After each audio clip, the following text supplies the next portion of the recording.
tentunya dalam kegiatan pembekalan mahasiswa baru Universitas Veteran Jakarta. Dan di kesempatan yang baik ini izinkan saya menyampaikan materi dengan tema Generasi Bersih Bela Negara Tanpa Narkoba.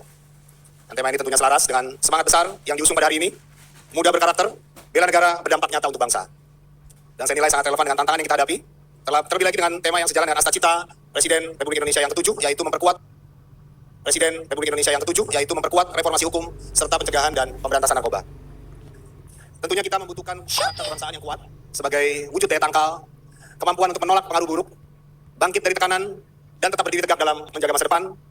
Dan tentunya dalam konteks narkotika, kita siap bela negara bagi generasi muda, bukan lagi tentang mengangkat senjata, melainkan kemampuan untuk secara tegas berkata tidak pada narkoba.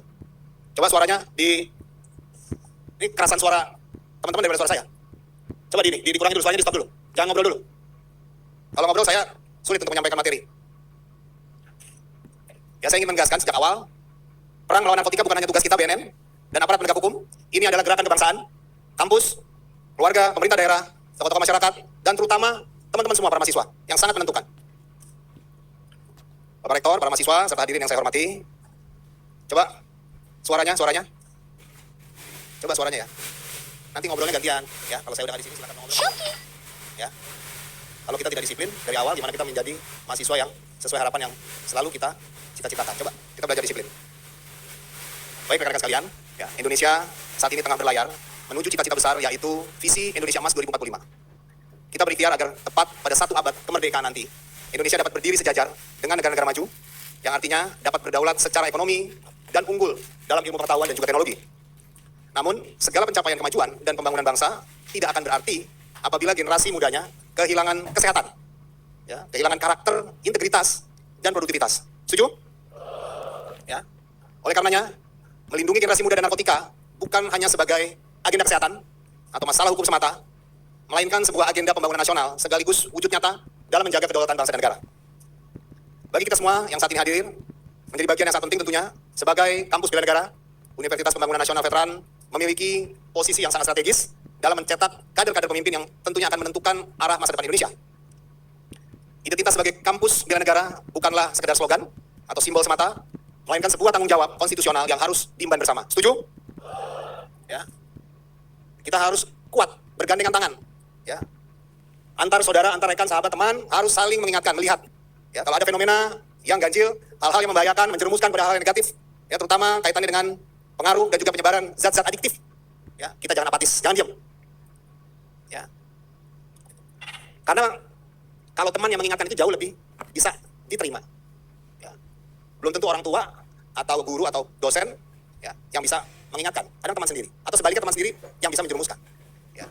Karena itu para mahasiswa yang baru tentunya hadir di sini harus tampil sebagai generasi yang bukan hanya cerdas secara akademik, ya, tetapi juga kuat secara moral, sehat secara mental, dan siap menjadi agen perubahan yang solutif untuk memberikan dampak nyata bagi kemajuan negara. Ya.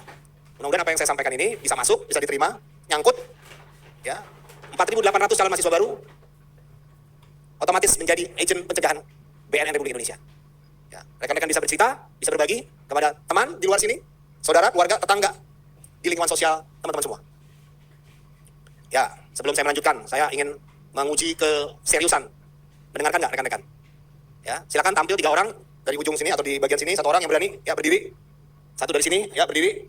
1 lagi dari atas. Ayo, tampil depan, ada pertanyaan dan ada bonusnya, jangan khawatir. Ya, sini, yang di ujung sana turun. Mana? Ayo, 1 orang. Mana? Ya, turun, sini Mbak. Ah, luar biasa. Ayo, 1 orang dari sini, sini. Naik sini, naik. 1 lagi boleh, dari sisi sebelah kanan saya. Ayo, mana yang berani? Ya, sini Mas. Nah, ya. Oke, ada 3 orang. Gampang, jangan khawatir. Ya, kita ingin menguji fokus nggak mahasiswa Universitas Veteran ini. 1 lagi mana? Dari atas ya. Oke, perkenalan dulu. Ya, singkat aja, nama, fakultas. Selamat siang semuanya teman-teman. Perkenalkan, nama saya Juan Nobel Agasianturi. Saya dari Fakultas Hukum, kelompok 144. Ya, oke. 1 lagi. Saya Iqbal Maulana dari Fakultas Hukum, kelompok 136. Ya, oke. Baik, pertanyaannya gampang. Masuk ke dalam asta cita presiden yang keberapakah? Komitmen pencegahan dan pemberantasan narkoba. Dan juga masuk ke dalam program prioritas presiden yang keberapa? Nah, oke, jadi asta cita dan prioritas presiden. 2 pertanyaannya. Kalau dua-duanya betul, 100. Oke, ya, duluan. Ayo Mas. Asta cita presiden keberapa? Presiden ke-6 mungkin Pak. Ya, 1 lagi. Prioritas ke? Prioritas ke Ya, sebelahnya nggak apa-apa, berarti setengah. Oke, ya Mbak perkenalan dulu yang baru naik. Namanya siapa, fakultas apa? Perkenalkan, nama saya Hayla Desvarian Putri dari Fakultas Ilmu Kesehatan, program studi S1 Gizi dari kelompok 25. Oke, terima kasih. Ya, yang nomor 1 langsung jawab. Tadi udah dengar kan pertanyaannya? Nah. Masuk Astacita Presiden Republik Indonesia yang keberapakah? Ya, terkait pencegahan dan pemberantasan narkotika dan prioritas presiden yang keberapa? Ada 2 pertanyaannya. Langsung jawab. Astacita ke berapa? Prioritas presiden ke berapa? Astacita Presiden ke 7, Pak. Oke, ya. Prioritasnya yang ke? Yang ke 1. Oke, ya nggak apa-apa. Ya, yang di tengah? Menurut saya, yang saya tahu, Ya. cita-cita ke-6, Ah. tapi prioritas kedua. Ya. Betul atau tidak? Ada yang bisa membenarkan atau menyempurnakan? Ada nggak? Hah? Ya, yang di atas tuh yang perempuan. Coba berdiri teriak dari sini. Astacita ke berapa dan prioritas presiden yang keberapa? Ke-4. Oke. Ke-7. Ke-7 dan ke-4 ya? Ya. Oh, ini ada tambahan. Oke, peserta baru langsung jawab. Nggak usah perkenalan. Astacita ke berapa dan prioritas keberapa? Astacita ke-7, Ya, prioritas? prioritas ke-4. Ya, masih salah. Oke. Jawabannya benar 1, yang 1 salah. Jadi langsung saya jawab aja. Astacita presiden yang ke-7. Prioritas presiden yang ke-6. Oke, nggak usah khawatir, tetap dapat hadiah. Mana panitia? Yang menang dulu, yang nomor 3 dan nomor 4 dapat hadiah. Ya. Ya. Ya, oke. Ya. Ya, karena jawabannya tidak sempurna tapi tetap dapat hadiah. Oke? Semangat ya. Ya. Ya, terima kasih. Balik lagi. Oke, ini baru pemanasan. Nanti ada lagi pertanyaan. Hadiahnya kalau yang bisa menjawab pertanyaan saya kedua, disiapkan handphone. Baik Bapak Ibu sekalian, rekan-rekan mahasiswa baru yang saya cintai dan saya banggakan. Perkembangan narkotika saat ini tidak lagi dipahami dengan cara yang konvensional, namun kini telah berubah menjadi kejahatan transnasional yang lebih terorganisir, memanfaatkan sistem teknologi digital, baik itu QRIS, ya, kemudian jaringan pengiriman barang, sistem keuangan modern, dan juga komunikasi lintas negara. Kita lihat data ya berdasarkan World Drug Report tahun 2026 yang diterbitkan UNODC, diperkirakan 311 juta orang ya di dunia menggunakan narkoba di tahun 2024. Ini data tahun 2024. Ya, sekarang sudah 2026, bisa jadi lebih daripada itu. Apalagi kita tahu teori gunung es, ya, di bawah permukaan jauh lebih besar yang tidak terdata, ya. Dan angka ini tentunya menunjukkan bahwa penyalahgunaan narkotika terus meningkat dan menjadi persoalan global yang sangat serius. Indonesia sendiri berada di posisi yang cukup rentan. Ya, kita tahu letak geografis kita, ya, garis pantai kita sangat panjang, wilayah kepulauan kita sangat banyak, sangat luas, dan mobilitas penduduk kita juga semakin tinggi, ya. Dan juga di beberapa wilayah menjadi perairan internasional, dan tentunya ini juga menjadi potensi kerawanan tersendiri untuk masuknya narkotika ke Indonesia. Baik teman-teman semua, kita lihat data berdasarkan survei nasional, penyalahgunaan narkoba di tahun 2023 sampai dengan 2025, ya kita survei per 2 tahun, yang dilaksanakan oleh BRIN dan BPS, menunjukkan bahwa prevalensi penyalahgunaan narkotika di Indonesia mencapai 2,11%, atau kalau dikonversi ke jumlah penduduk, hampir 4,15 juta penduduk Indonesia, ya, ini telah menyalahgunakan narkotika. Dan yang lebih memprihatinkan tentunya kelompok usia yang paling rentan itu didominasi oleh generasi muda, usia 15 sampai dengan 24 tahun. Ya, ini berdasarkan survei kita, prevalensi tertinggi sebesar 2,53%. Disusul kelompok usia 25 sampai dengan 49, 2,24%. Jadi teman-teman ini ada di usia yang sangat rentan ya, rata-rata 15 tahun ke atas sampai dengan 24. Dan kita tahu narkotika tidak hanya merusak tubuh, narkotika merusak cara berpikir, pengendalian diri, kemampuan mengambil keputusan, semangat belajar, produktivitas, dan hubungan sosial. Dampaknya tidak berhenti pada individu, keluarga ikut hancur, kampus ikut terdampak, dunia kerja kehilangan potensi, dan negara menanggung beban sosial ekonomi yang sangat besar. Ya, bisa kita bayangkan satu orang terdampak narkotika kalau harus direhabilitasi, ya, berapa yang harus dikeluarkan negara. Ya, let's say dia di rehab 1 bulan, makan 3 hari, belum pengobatan yang lain, berapa puluh juta, bahkan ratus juta. Satu orang, kalau 1 bulan. Kalau 2 bulan, 3 bulan, lebih dari itu. Ya. Bapak Rektor, hadirin sekalian, teman-teman yang saya banggakan, tantangan yang kita hadapi saat ini telah berkembang semakin kompleks, ya, karena sindikat narkotika terus beradaptasi. Mereka tidak lagi menggunakan pola transaksi langsung, namun saat ini media sosial dapat menjadi etalase promosi terselubung mereka. Ya, aplikasi pesan terekskripsi juga, aset-aset digital dapat digunakan untuk menyamarkan aliran dana, jasa logistik legal dapat disalahgunakan untuk pengiriman barang ke larang. Ya, saat ini jaringan sindikat nasional juga telah memanfaatkan ruang-ruang dark web sebagai ekosistem baru untuk memperluas pasar sekaligus menyamarkan identitas pelaku yang sesungguhnya dari pengawasan aparat keamanan. Ya, kita beberapa kali mengungkap kasus narkotika berskala besar menggunakan jasa pengangkutan seperti yang kita ungkap kemarin di Gresik, 3,5 ton cannabinoid buds, ganja bunga, kuncup bunga ganja, itu juga melalui jasa logistik yang legal. Ya. Tapi begitu cara mereka menyamarkan sehingga bisa lolos, namun berhasil kita ungkap di Jawa Timur beberapa waktu lalu. Dan saat ini kita juga menghadapi new psychoactive substances atau NPS. Ini adalah zat psikoaktif baru yang dimodifikasi secara kimia untuk menghasilkan efeknya seperti narkotika konvensional, ya. Tetapi seringkali justru lebih cepat ya efeknya daripada proses regulasinya, sehingga berdasarkan pemantauan terbaru dari kita BNN, dari data UNODC per tanggal 4 Agustus 2026, setidaknya tercatat sebanyak 1.522 jenis zat psikoaktif baru yang tersebar di 155 negara. Di Indonesia sendiri, yang telah berhasil diregulasi ada 177 jenis NPS yang terdiri dari 159 zat sebagai narkotika dan 18 zat sebagai psikotropika.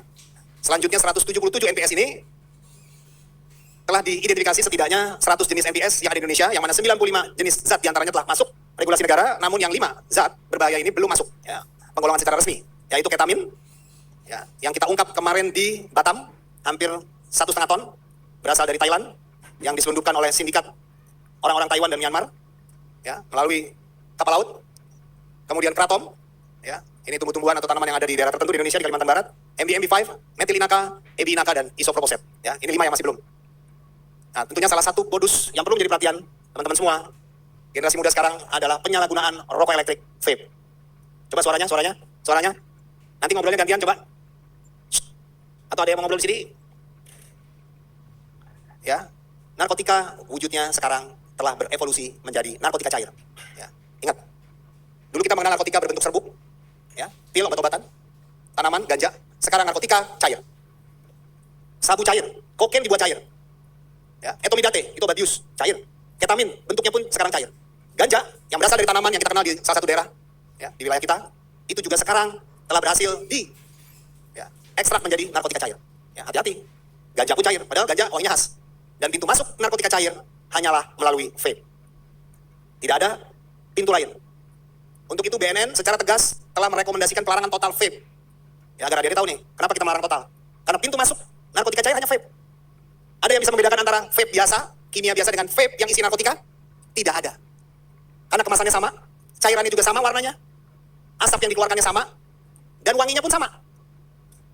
Mungkin adik-adik pernah nyium wangi ganja misalnya, itu khas tuh. Pernah nggak nyium wangi ganja? Pernah ya? Kayak rokok tapi lebih sengit lagi. Tapi dengan vape, narkotika cair yang masuk ke dalam cartridge vape, wanginya berubah dan berwujud menjadi buah-buahan. Bisa kita bayangkan? Ya, kalau ganja sudah dikemas dengan wangi-wangian rasa buah, orang sudah tidak ada yang bisa membedakan lagi, BNN sekalipun. Karena sekilas kita melihat wujudnya sama orang seperti nge-vape biasa, tapi ternyata isi ulangnya ya telah masuk racun narkotika cair. Paham sampai di sini? Paham sampai di sini? Ada yang masih mau nge-vape? Ya. Tadi saya sudah ngobrol-ngobrol sama Pak Rektor. Jadi jangan hanya dilarang merokok di kampus, tapi dilarang nge-vape. Ya. Karena nge-vape jauh lebih berbahaya. Ya. Isinya, kandungannya, coba kita bisa bayangkan. Kalau kuncup bunga kanabinoid yang diungkap oleh BNN di Gresik kemarin 3,5 ton, berhasil diekstrak oleh para bandar jahat menjadi cairan, kemudian masuk ke vape dan dihisap oleh anak-anak kita. Berapa kerugian jiwa dan juga kerugian materi yang harus kita tanggung. Betul nggak? Ya. Dan kita pun sudah melakukan uji sampel. Uji sampling 341 cairan vape.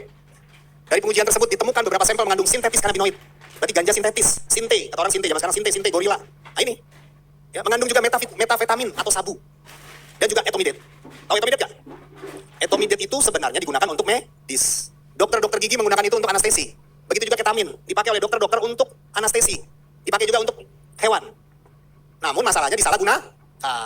Orang pada sekarang euforia etomidate. Kita pun juga mengungkap ratusan ribu keping, ya, puluhan ribu liter ya, yang disusupkan ke Indonesia. Tapi kita bersyukur kita masih bisa mencegah. Kita masih bisa menangkap para sindikat jahat.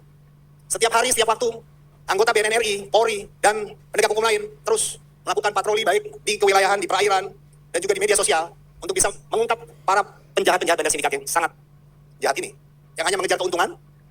Ya, mereka tidak datang dari negeri kita sendiri. Mereka datang dari negara-negara tetangga kita. Ya, di wilayah Asia Tenggara, beberapa dari tetangga kita, Malaysia, Thailand, Myanmar, Laos. Oke. Kita juga baru kembali dari Jawa Timur, habis mengungkap kapal isi ketamin. Ya, kita bisa bayangkan kalau itu sampai berhasil, disusupkan berapa kerugian yang telah diderita oleh masyarakat kita.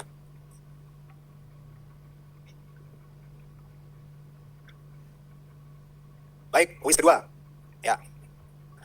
Oke, 3 orang lagi boleh. Yang berani untuk tampil. Ya, itu yang belakang. Sini, Mas. Dari sini, sisi kanan saya. Ada yang berani? Nah, itu yang belakang. Ayo. Dari atas. Kiri kanan boleh. Ke belakang. Ada yang berani nggak? Belakang sini. Oh, ini ada di belakang. Ah, ini boleh. Sini. Ya. Ah, itu. Mbaknya yang belakang. Sini, turun. Mas. Ayo. Ayo, agak cepat waktunya. Ini makanya. Ayo, agak cepat. Ya. Ya, langsung aja ya. Pertanyaannya gampang. Tadi kalau menyimak pasti dengar. Pasti bisa jawab. Ya, tadi saya sampaikan bahwa zat psikoaktif baru, ya, NPS, terus berkembang cepat ya di era digital seperti sekarang. Nah, dari ratusan jenis yang ada di Indonesia, masih ada 5 zat berbahaya yang belum masuk penggolongan secara resmi negara. Nah, sebutkan 2 saja dari 5 yang belum masuk.